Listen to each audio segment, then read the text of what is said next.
احادیث مبارکہ کی روشنی میں شب برات کی کیا اہمیت ہے؟ کیا اس رات کی عبادت ٹھیک ہے؟ شب برات کا روزہ رکھا جاتا ہے، اس کی صحیح حیثیت کیا ہے؟ شب کا روزہ تو کبھی ہوتا ہی نہیں، یہ آپ نے شب برات کا روزہ کیسے لکھ دیا؟ شب رات کو کہتے ہیں نا۔ شب برات جو ہے اس کو کہا گیا ہے اس لیے کہ ان کا خیال ہے کہ اس رات میں اللہ تعالیٰ بہت سے لوگوں کو اس کا کو بخشتا ہے۔ برات، اللہ تعالیٰ جہنم سے ان کو رستگاری عطا فرماتا ہے۔ اس کے ضمن میں جو صحیح احادیث ہے صرف ایک ہے، اور وہ یہ ہے کہ حضرت عائشہ صدیقہ رضی اللہ تعالیٰ عنہ بیان کرتی ہے کہ ایک روز حضور کی میرے ہاں شب باشی کی باری تھی، لیکن میری رات کو آنکھ کھلی تو حضور نہیں تھے موجود، تو مجھے تشویش ہوئی کہ آپ کہاں گئے ہیں؟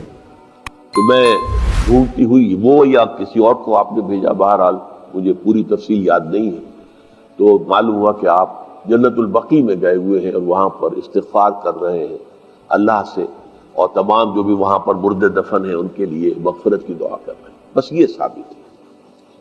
باقی اب اس میں جو ہے ہندوؤں سے ہم نے مانگ لی دیوالی، تو دیوالی جو ہے وہ روشنی کی جا رہی ہے اور بتیاں جلائی جا رہی ہیں، تو مختلف لوگوں سے ہم نے بورو کی ہیں چیزیں، جیسے عید میلاد النبی ہے وہ ہم نے کرسچن سے بورو کر لی، یا شیعوں کے تعزیوں کا توڑ کرنے کے لیے ہم نے بات بنا لی۔ اب اس میں جو ہے روشنیاں کی جا رہی ہیں، یہ دیوالی کا گویا کہ ہم نے توڑ فراہم کیا ہے یا اس کی نقل ہم کر رہے ہیں، یہ چیزیں نہیں۔ البتہ نماز رات کی عبادت تو ہر رات میں بہت اعلیٰ ہے۔ چلیے اگر اور دنوں میں نہیں ہوتا، اس رات کو آپ کو، کیونکہ حضور نے بھی استغفار کیا خاص طور پر جا کر جنت البقیع میں، تو اگر آپ بھی کریں، نماز پڑھیں اور استغفار کریں تو کیا ہے، بہت اچھی بات ہے، اس میں تو کوئی حرج کی بات ہے ہی نہیں۔ لیکن اسے کوئی تہوار کی طرح منانا، پٹاخے چھوڑنا اور جو ہے وہ روشنی کرنا، یہ بھارت صحیح نہیں ہے۔